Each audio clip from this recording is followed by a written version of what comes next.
Ce cambriolage a sidéré le monde entier. C'était tout simplement magistral. C'est absolument scandaleux. Ces types ont réussi le casse du siècle. Les joyaux de la couronne de France, De l'or, des diamants. estimés à 88 millions d'euros, Ils ont pris les pièces les plus clinquantes. dérobés en plein jour. On avait peur, on était terrifiés. Au cœur du musée le plus célèbre au monde. Il faut un sacré cran, surtout quand on s'attaque au Louvre. Voici le récit détaillé, minute par minute, de toute l'opération. Personne n'était armé. C'était un véritable affront. Et de la traque qui a suivi. Les policiers français sont de vrais limiers. C'est la question à 88 millions d'euros. Où sont les bijoux?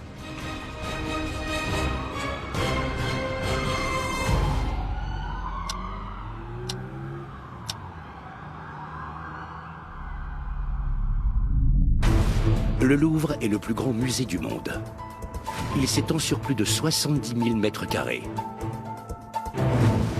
Ancien palais royal, il renferme des œuvres estimées à plusieurs milliards d'euros. 1300 caméras de surveillance couvrent les 403 salles du musée. Près de 9 millions de visiteurs franchissent ses portes chaque année. Je m'appelle Hélène Chiolino et je suis journaliste depuis des années. Je dis toujours aux gens qui viennent à Paris de ne jamais aller au Louvre avec le ventre vide et la vessie pleine, parce que la nourriture laisse à désirer et il faut marcher des kilomètres avant de trouver des toilettes. Il y a plus de 400 salles. Pour les visiter toutes, il faut parcourir plus de 15 kilomètres. Il vaut mieux être bien préparé. À 9 h, le Louvre ouvre ses portes au public. Je m'appelle Frédéric Serrier, je suis agent de sécurité au Louvre. À 9 h, j'accueillais les visiteurs et je contrôlais les billets. J'adore travailler le dimanche. L'ambiance est beaucoup plus calme. Je reconnais que je n'avais pas spécialement envie d'être là. Mais bon, tout allait bien. Je m'appelle Jake Barker. Et moi, Holly Barker, et je viens d'Indianapolis, dans l'Indiana. C'était la journée idéale pour visiter un musée. Il pleuvait, le ciel était couvert. Je voulais être dans les premiers de la file. On était les troisièmes parmi une centaine de visiteurs. On a commencé par la Joconde. L'étape suivante, c'était la galerie d'Apollon. C'est une salle qui est souvent négligée, une sorte de galerie des glaces miniature qui rappelle Versailles. Elle a été construite par Louis XIV. Il voulait bâtir une magnifique salle couverte de dorures à la gloire d'Apollon. C'est tout simplement le plus bel écrin à bijoux du monde. Depuis plus d'un siècle, la galerie d'Apollon abrite les derniers joyaux de la couronne de France. Je m'appelle Carol Woolton. Je suis spécialiste en joaillerie. Ces joyaux sont l'incarnation même de l'identité, de la culture et de l'histoire de la monarchie française. Ce sont des pièces d'une importance capitale. Leur valeur? Pour moi, ils valent les diamants qu'il y a dessus. Mais pour la France, ils valent bien plus. Je m'appelle David Desclos. Je suis un ancien bandit. À 9h32, je me souviens avoir pris une photo de la galerie d'Apollon. C'est une superbe salle, avec des peintures aux couleurs intenses, bleues, rouges. Et au centre de la pièce se trouvent de magnifiques vitrines qui renferment des objets royaux très précieux. Devant les fenêtres de la galerie, un camion s'est arrêté. 4 hommes déguisés en ouvriers installent des plots de chantier sur le trottoir. Il y a des ouvriers en permanence au Louvre, aussi bien à l'intérieur que devant le musée. Je pense qu'ils ont essayé de se fondre au milieu des travaux qui avaient lieu au Louvre à ce moment-là. Ils portaient des gilets de chantier. Ils s'inquiètent pas, même si c'est un dimanche, les gens se disent c'est des travailleurs et ils se la donnent pas. Les gens ne voient pas. Il y a 4 types et un camion, mais personne ne se doute de rien. Les gens n'y prêtent pas attention. Le camion est équipé d'une échelle mécanique que les faux ouvriers déploient jusqu'au balcon du premier étage, sans que personne à l'intérieur ne les voie. La seule caméra de surveillance du secteur était dirigée ailleurs. Elle n'était pas pointée vers le balcon.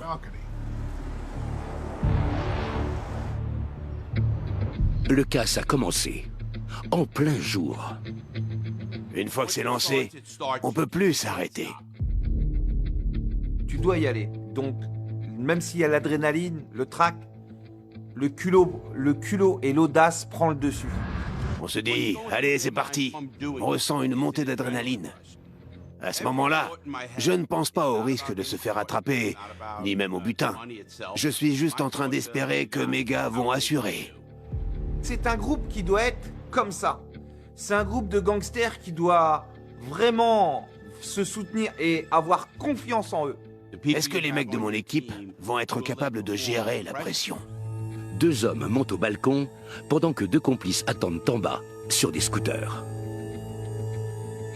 Ce n'est pas inhabituel de voir des gens grimper sur la façade du Louvre.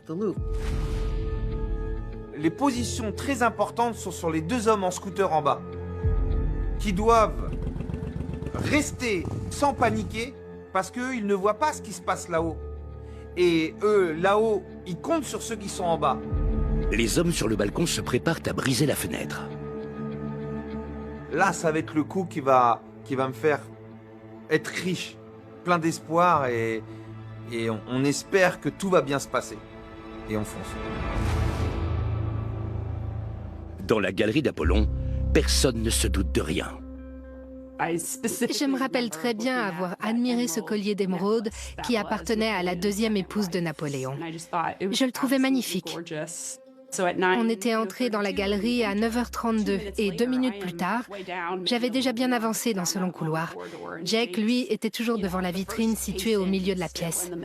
Je me souviens même d'avoir pris en photo la coupe en forme de licorne sirène.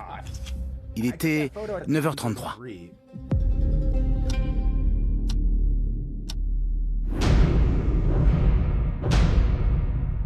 On a entendu plusieurs bruits retentissants qui venaient de la fenêtre la plus éloignée de l'entrée. Tout le monde s'est figé et s'est tourné vers la fenêtre du balcon. Quelqu'un essayait d'entrer. On sentait les murs vibrer. Je n'ai jamais vécu une intrusion à mon domicile, mais ça doit ressembler à ça. Et ce qui nous a glacé le sang à tous, c'est d'entendre le bruit très reconnaissable d'une disqueuse en train de découper du verre.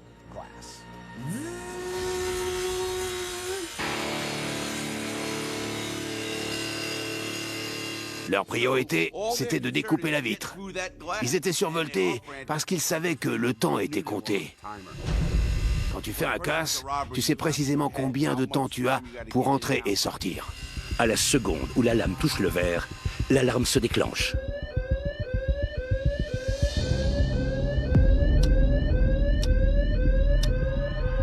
Qu'ils auront senti quand il y a eu les premières alarmes d'arrivée et s'imaginer si la police va venir. Encore une fois, ils ont tout misé sur la rapidité. On a reçu une alerte sur notre radio depuis la galerie d'Apollon. Le message disait « C'est une urgence, il y a des intrus sur le site ». Alors, je me suis mis à courir comme jamais. Les visiteurs qui m'ont vu passer ont dû se dire « Ça doit être sérieux ». Dans la galerie d'Apollon, c'est la panique. En tant qu'enseignante, j'ai participé à des simulations de fusillade. L'agent a demandé à tout le monde de sortir. J'avais l'impression d'être prise dans un attentat, mais je me demandais pourquoi je n'entendais pas de coups de feu. C'était la seule chose que j'avais en tête. On avait peur, on était terrifiés. On pensait que nos vies étaient en danger. On s'est agrippé par le bras et on a couru vers l'entrée. On ne savait pas qui allait surgir par la fenêtre et on ne voulait pas rester là.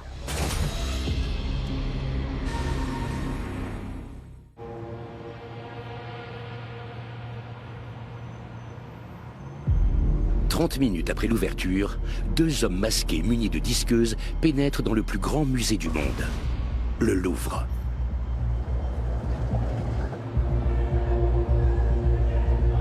Des images filmées par un téléphone montrent des touristes affolés, en train de fuir les lieux de l'effraction au premier étage.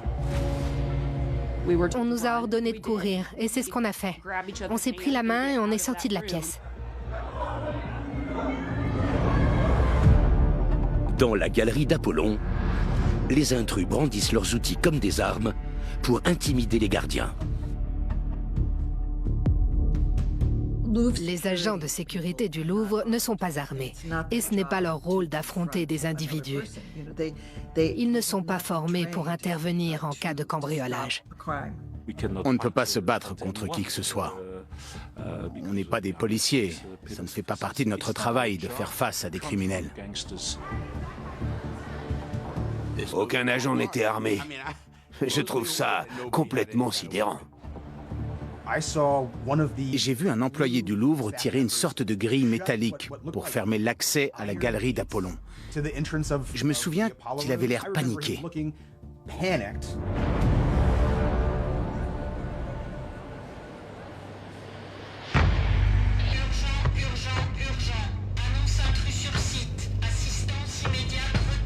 Un message d'alerte est envoyé par radio à tous les agents de sécurité du Louvre. J'ai entendu une voix paniquée dire quelque chose comme « Il y a des intrus dans le musée ». Des individus sont entrés par la fenêtre. Beaucoup de gens se demandaient s'il s'agissait d'un attentat terroriste. C'était terrifiant d'entendre ça. Dans la galerie d'Apollon, tous les mouvements des voleurs sont filmés par les caméras de surveillance. En dehors de la police, seule une poignée de personnes ont vu ces images, dont le journaliste Jean-Michel Descugis. Alors, je ne peux pas vous raconter où et comment, mais j'étais avec plusieurs personnes et on m'a montré la vidéo du casse.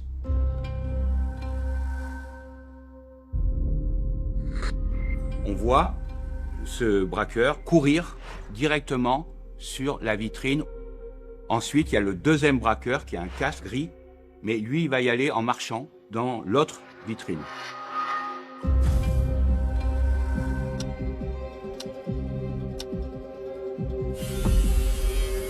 Les voleurs s'attaquent aux deux vitrines simultanément avec leurs disqueuses.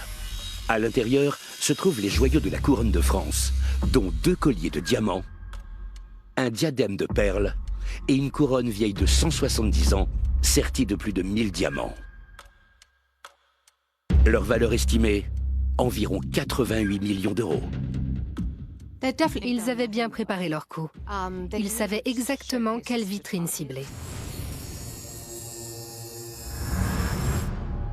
Les voleurs découpent le verre blindé, spécialement conçu pour résister aux balles. Le plexiglas qui protège ces vitrines peut résister à des centaines de coups de marteau. Et il est aussi pare-balles. Mais ce verre a délibérément été conçu avec un point faible. Au Louvre, il y a un manuel qui explique qu'en cas d'urgence, la seule façon d'ouvrir ces vitrines, c'est d'utiliser une disqueuse. Ça pourrait donc laisser penser qu'une personne interne au musée pourrait être impliquée. Comment savait-il qu'il fallait utiliser une disqueuse? C'est une question essentielle. Ça a été un bon choix, la disqueuse. Pour savoir que quand il y a le go, il faut aller vite. Pourtant, un imprévu survient. Ils vont avoir beaucoup de mal à percer les vitrines. Ils y vont avec le coude, l'épaule, bam, ils envoient les grands coups dans la vitrine. Et ça, c'est impressionnant. Les voleurs s'acharnent sur les vitrines depuis environ 1 minute quand la direction du Louvre alerte la préfecture de police de Paris.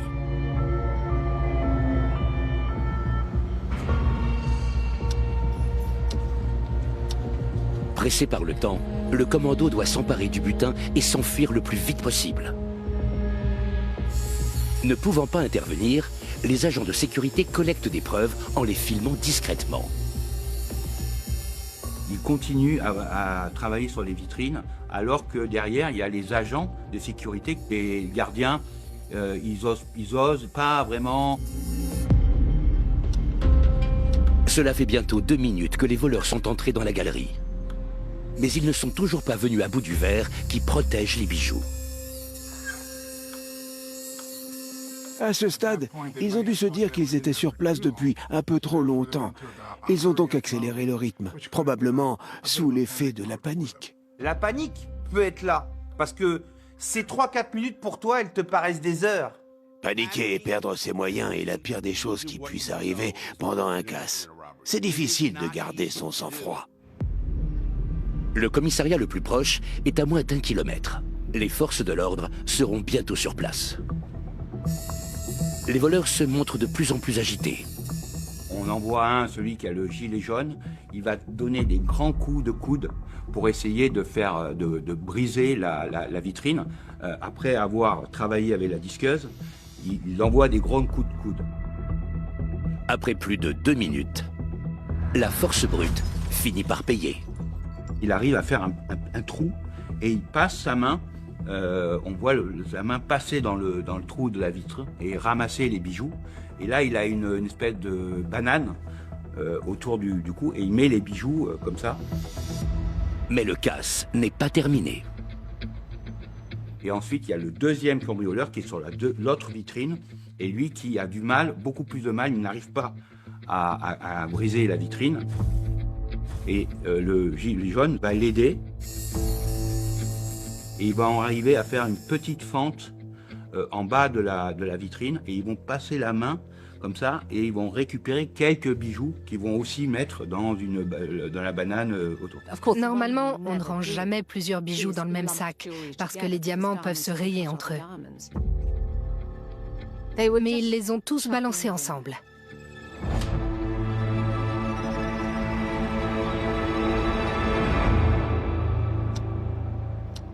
Il leur a fallu à peine 3 minutes pour briser les vitrines et rafler les bijoux.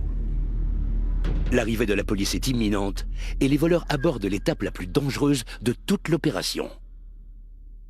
La fuite. Le casse avait été préparé minutieusement, mais ils ont commis une erreur au moment de s'enfuir.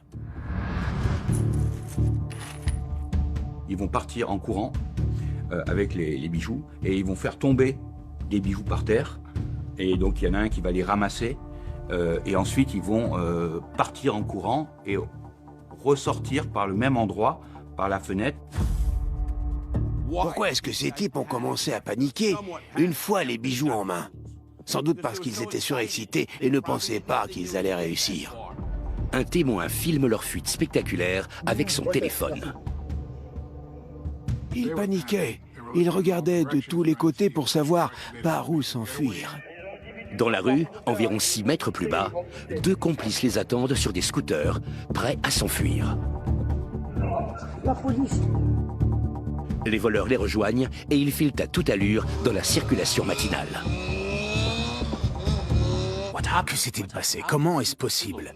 On s'est fait voler les joyaux. En 8 minutes, 4 voleurs audacieux ont réussi à pénétrer dans le Louvre et à s'emparer des trésors les plus précieux de la nation. Un casse qui restera dans les annales. Holly pourrait bien être la dernière personne à les avoir vus. Je ne pensais pas qu'ils allaient repartir avec autant de bijoux. C'est absolument scandaleux. Et maintenant, qu'est-ce qu'on fait? C'est ça la question.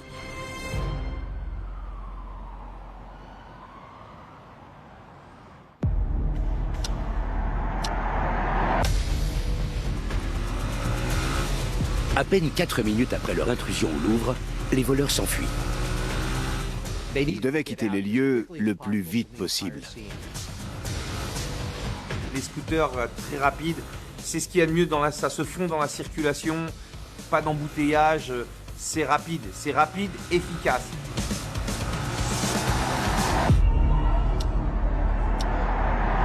Dans ce climat de panique, la sécurité accourt sur place. La première chose que j'ai remarquée, c'était le camion et l'essence répandus sur le sol. L'odeur de l'essence était à peine supportable. Ça semblait évident qu'ils avaient prévu de brûler les preuves. Ils avaient tout laissé sur place. Des disqueuses, un casque et un tapis qui avait été imbibé d'essence. Ils ne s'attendaient pas à ce qu'on arrive aussi vite. Et ils n'ont pas pu brûler les preuves à temps. Mais au milieu des débris se trouve une lueur d'espoir. Sous le balcon, j'ai repéré quelque chose qui scintillait. La couronne a été fabriquée pour l'impératrice Eugénie. Elle est sertie de plus de 1000 diamants et d'une 50aine d'émeraudes. C'est une pièce unique, un morceau de l'histoire de France. C'était réconfortant d'avoir retrouvé la couronne d'Eugénie. La course était lancée. C'était normal qu'ils paniquent. Mais même sans la couronne, en seulement 8 minutes, les voleurs sont repartis avec 8 bijoux d'une valeur inestimable. Ils ont vidé entièrement les 2 vitrines qu'ils ont réussi à briser. Ils ont tout simplement réussi à voler à la France les joyaux de la couronne. Quelques secondes après leur départ, la police arrive sur place. La police a été prévenue du vol par un cycliste qui avait assisté à la scène. Quelques minutes plus tard, on voyait la police nationale monter les escaliers du Louvre. Je crois que c'est à ce moment-là que j'ai compris la gravité de la situation. Mais les voleurs n'ont pas laissé que la couronne derrière eux.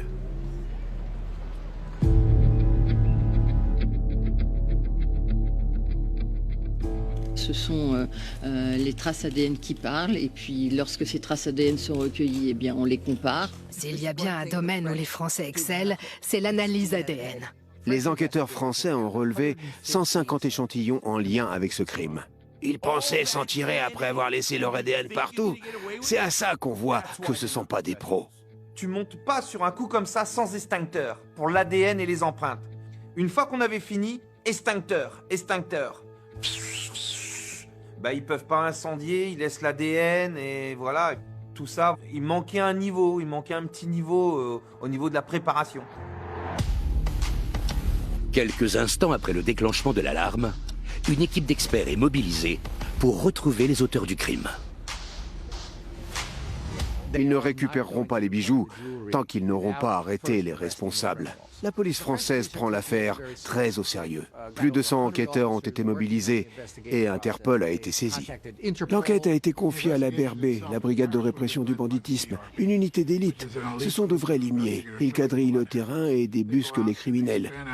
Une fois qu'ils ont l'ADN, ce n'est qu'une question de temps avant qu'ils ne procèdent à une arrestation. Je suis convaincu que moins de 48 heures après les faits, la police connaissait déjà l'identité des suspects.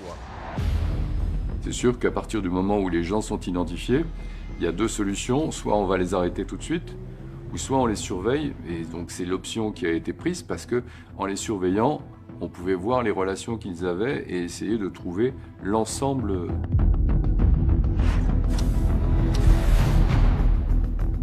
Les heures deviennent des jours. Les enquêteurs travaillent sans relâche pour surveiller et identifier les suspects. Ils vont les filer et les surveiller, au point de connaître toute leur vie. À chaque minute qui passe, le risque augmente. Il y a la crainte, le risque, c'est que effectivement les bijoux soient partis très vite à l'étranger. Les policiers ne devaient surtout pas laisser les suspects quitter le pays et sortir de leur zone de contrôle. 6 jours après le casse, le travail de surveillance des enquêteurs les mène directement à l'aéroport.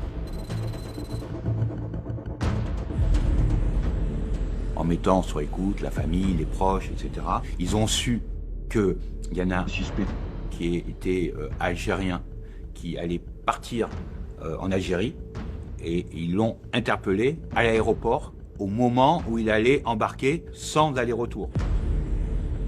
Se présenter à un aéroport avec les contrôles de sécurité que ça implique était une erreur de débutant.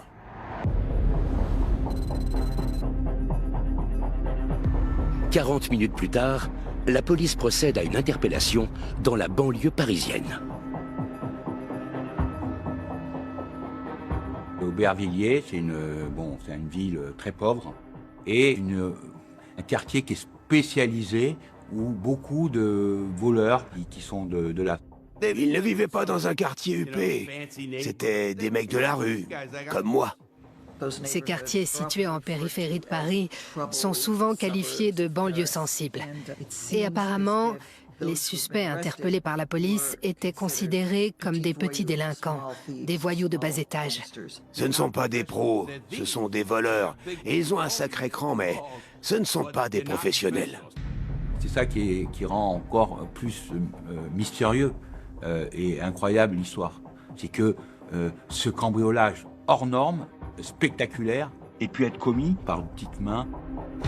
C'étaient des amateurs, mais ils avaient quand même atteint leur objectif en repartant avec les bijoux. Ils avaient donc réussi leur coup.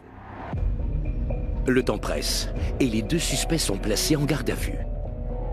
La police les a interrogés et ils ont reconnu une partie des faits. T'as pas le choix que d'avouer « oui, j'y étais ». Parce que l'ADN est là. Les deux ont reconnu partiellement avoir participé au cambriolage. Mais ils ont dit que c'était sur commande.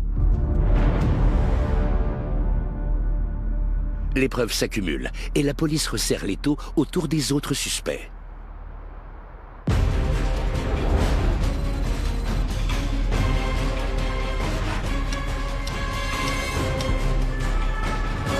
Quatre jours après leur premier coup de filet, la police mène une série de descentes et arrête 4 autres suspects lors d'un match de football.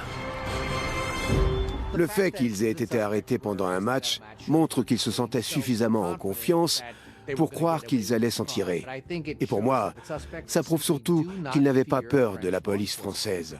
Sur les 5 individus interpellés lors de cette nouvelle vague d'arrestations, 2 ont été mis en examen pour association de malfaiteurs et vol.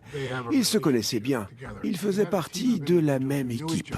J'ai un ami qui les connaît, qui en connaît 2, les suspects, et qui m'a dit, il pense, les 2 qu'il connaissait, ils étaient rentrés dans tout ça, c'était parce qu'ils étaient désespérés, problème d'argent. C'est on ne peut plus simple. Ces pierres valent de l'argent. Les criminels sont prêts à voler n'importe quel objet de valeur, sans aucun égard pour sa portée culturelle ou son importance pour la France et pour le monde. Je ne vais pas me dire « Oh non, on ne va pas prendre cette couronne. Elle appartenait à la femme de Napoléon. » J'en ai rien à foutre de la femme de Napoléon. Ce sont les diamants qui m'intéressent. 3 des 4 auteurs présumés sont désormais en détention. Une femme soupçonnée d'être leur complice a été libérée sous contrôle judiciaire.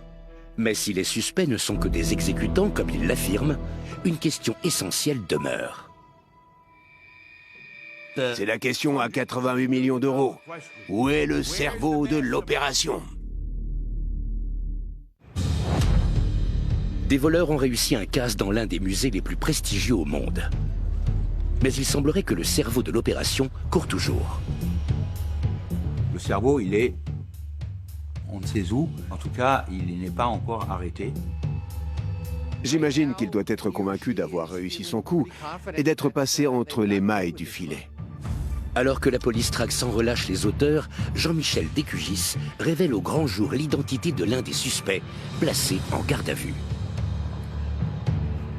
Son surnom, c'était Doudou Cross Béthune, ou la légende du cross.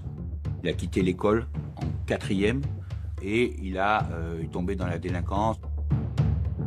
Et il faisait beaucoup de vidéos qui étaient très très regardées à l'époque. On parle d'un individu qui adore frimer sur les réseaux sociaux. Donc ça ne m'étonne pas vraiment qu'il ait eu l'audace de s'attaquer au Louvre. Je ne sais pas s'il a fait ça pour fanfaronner, mais son ego risque de lui valoir un séjour en prison. Les pièces du puzzle commencent à s'assembler. Mais la police se heurte toujours à une question essentielle. Le seul suspect qu'ils n'ont pas encore arrêté pourrait détenir les bijoux. Allô? Allô? Où sont les bijoux? La police doit maintenant convaincre les suspects de dénoncer leur chef. Le premier qui se mettra à table en tirera les bénéfices. La police est donc probablement en train de les monter les uns contre les autres pour voir qui coopérera en premier. Et moins tu en dis, c'est la règle. Tu dois en dire le moins possible. Parce que tu as cette mentalité de ne pas parler. Tu as été choisi pour ça. La parole d'un gangster, c'est ça. La police française ne peut garder les suspects en garde à vue que pendant 96 heures. Et ce temps est presque écoulé. Les enquêteurs, ils travaillent sur deux hypothèses. La piste de la criminalité organisée et la piste du trafic, du réseau de trafic d'œuvres d'art. Je suis convaincu que les policiers parisiens finiront par arrêter tous les auteurs du crime. Mais je pense qu'ils ne le feront pas à temps pour récupérer les bijoux. Pour les autorités françaises, ce casse va bien au-delà de la valeur marchande des bijoux. C'est l'âme de la nation qui a été attaquée. Ces pièces historiques ont une portée symbolique énorme. Elles font partie du tissu culturel français. Plus de 2 siècles après la chute de la monarchie française, les derniers vestiges de son histoire ont été volés. En 1887, la France a vendu 77 000 joyaux de la couronne. Charles Stefani en a acheté un tiers et a revendu la plupart à des Américaines fortunées. Depuis, le Louvre essaye de les racheter. Les joyaux de la couronne sont trop célèbres pour être revendus au marché noir. Je pense qu'ils ont ciblé les bijoux les plus précieux, ceux qu'ils pouvaient revendre. La vraie difficulté quand on vole une œuvre d'art, ce n'est pas le casse en lui-même, mais comment la revendre ensuite. La plupart du temps, les voleurs écoulent les bijoux via un reseller qui sait très bien qu'ils ont été volés. Il les achète pour une bouchée de pain et les revend ensuite. Ils ont pris les pièces les plus clinquantes, qui étaient plus faciles à voler et à revendre avec leurs diamants de petite taille. Les voleurs devraient toujours se demander s'ils vont pouvoir revendre leur butin. Et à qui? Et en l'occurrence, là c'est impossible. Aucun professionnel respectable ne prendrait ce risque. N'importe qui préviendrait les autorités. Ils pourraient les enterrer n'importe où, puis les déterrer 25 ou 30 ans plus tard. Attendre quelques années, le temps que la pression retombe. On ne peut pas faire ça avec des billets parce qu'ils pourrissent. Les enquêteurs s'engagent dans une course contre la montre pour éviter la pire issue possible. Pour un voleur, retirer les pierres des bijoux présente 2 avantages. Ça fait disparaître les preuves et ça permet de récupérer de l'argent plus rapidement. Ils vont enlever les diamants de leur monture pour les écouler séparément, puis fondre les métaux précieux et les revendre au poids. Mais démanteler des pièces aussi uniques requiert un savoir-faire propre au grand banditisme. Le diadème comporte des saphirs de Ceylan d'une qualité remarquable et près de 3000 diamants. Une fois que vous avez réussi à sortir les bijoux de France, ce n'est pas très compliqué d'aller à Tel Aviv, à Anvers ou même en Inde et de trouver des experts en joaillerie qui peuvent retailler ces pierres. Un joaillier expérimenté est capable de retirer des pierres de leur monture très facilement et en un rien de temps. Malheureusement, il y aura toujours des joailliers véreux, prêts à fermer les yeux sans poser trop de questions. Mais il y a une autre possibilité. Ils ont gardé des bijoux et les ont cachés quelque part pour s'en servir comme monnaie d'échange. S'ils ne trouvent pas d'acheteurs, ils peuvent garder les bijoux. Et s'ils sont arrêtés, ils peuvent s'en servir comme levier pour négocier l'abandon des poursuites. Ces bijoux constitueraient une excellente monnaie d'échange. Mais ils ne veulent pas se faire attraper avec les bijoux en leur possession. Leur plan, c'est de s'enfuir avec, puis de les démanteler. 5 jours après le casse, sous escorte policière secrète, le Louvre transfère les bijoux restants dans un coffre souterrain. La Banque de France est un peu le Fort Knox français. C'est probablement l'endroit le plus sécurisé de toute l'administration française. Les voleurs ont ciblé le Louvre parce qu'ils pouvaient y entrer. C'est le cambriolage idéal pour un opportuniste. Tu repères une faille et tu l'exploites.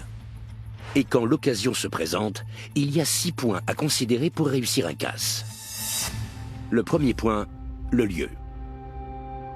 La galerie d'Apollon est située dans un angle du musée du Louvre et donne sur une route fréquentée. Ce qui m'a étonné, c'est qu'un camion puisse venir se coller au bâtiment et stationner directement sous la fenêtre, sans distance de sécurité ni barrière. On parle pas d'un mec qui aurait joué les Spider-Man en escaladant la façade. La nacelle est montée directement à l'étage et ils n'ont eu qu'à enjamber le garde-corps. C'est une faille de sécurité. Il y a une grosse défaillance dans la sécurité, c'est que la caméra à l'extérieur du bâtiment ne couvre pas la fenêtre qui a été utilisée. Deuxième point, l'accès. Les joyaux de la couronne sont exposés près d'une fenêtre. L'ancien voleur David Desclos a repéré ce point faible il y a 5 ans, lorsqu'il a été invité dans la galerie d'Apollon pour enregistrer un podcast. Je dis, mais vous rigolez? Vous avez vu les fenêtres? Vos fenêtres, c'est du beurre. Ah, dit oui, mais il faudrait être culotté, audacieux pour passer par les fenêtres. Je dis, mais chez les voleurs, chez les gangsters, il y a ce culot, cette audace. Vous êtes irresponsable, vous vous rendez pas compte? Le troisième point, avoir des informations internes est un atout. J'ai une théorie sur ce qui s'est passé. Un des types sort avec une employée du Louvre qui lui explique qu'on peut y entrer facilement et qu'il n'y a presque pas de sécurité. Elle lui parle de la fenêtre avec le balcon, il raconte ça à ses potes et ils montent un plan ensemble. Ce sont des criminels. Ils ont la mentalité qui va avec. Un membre supposé de l'équipe aurait eu accès à des renseignements internes en travaillant dans un musée situé à proximité. Quand on travaille dans un musée, les informations auxquelles on a accès restent quand même relativement basiques. Les auteurs du casse avaient l'air de connaître parfaitement les protocoles de sécurité. Le quatrième point, l'équipe. Une fois que l'opportunité est confirmée, ils montent une équipe regroupant toutes les compétences nécessaires. Il y a comme une espèce de casting.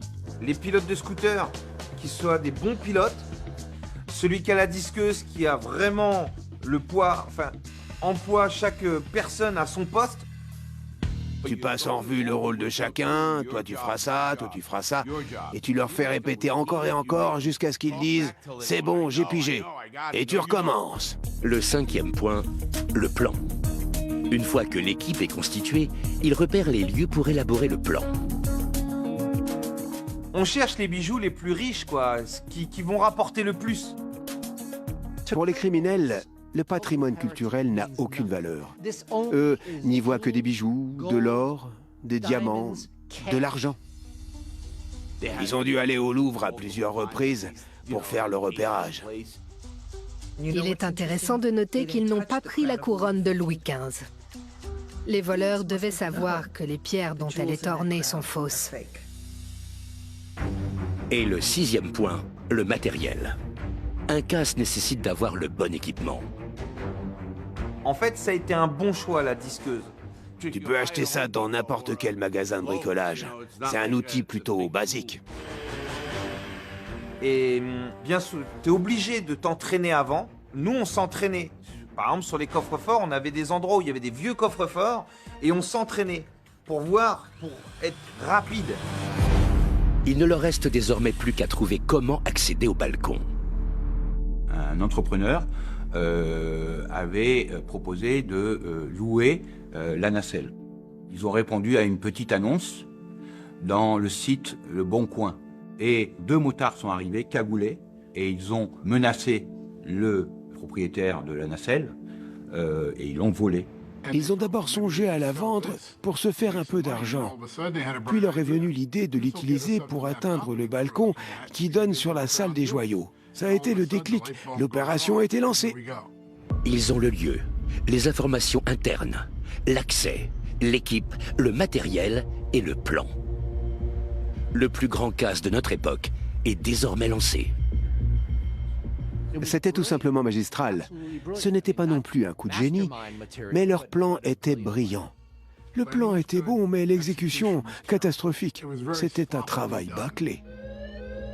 Ils avaient un plan pour entrer, mais pour sortir, c'était une autre histoire. C'est quand même dommage d'être aussi bien organisé au début et de complètement foirer la fin.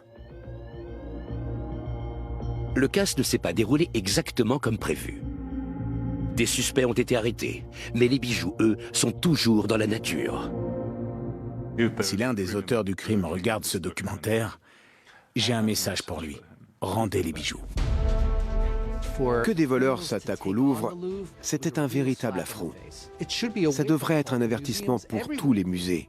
Si le Louvre peut être dévalisé, aucun musée n'est à l'abri.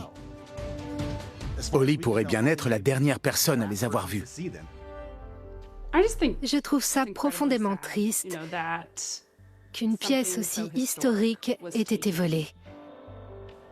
Ces bijoux nous appartiennent. Pas à moi personnellement, mais à la nation tout entière. Et pour moi, c'est infiniment plus précieux que 88 millions d'euros. Où est le cerveau de l'opération? Il s'est volatilisé. Je devrais aller vivre en Europe.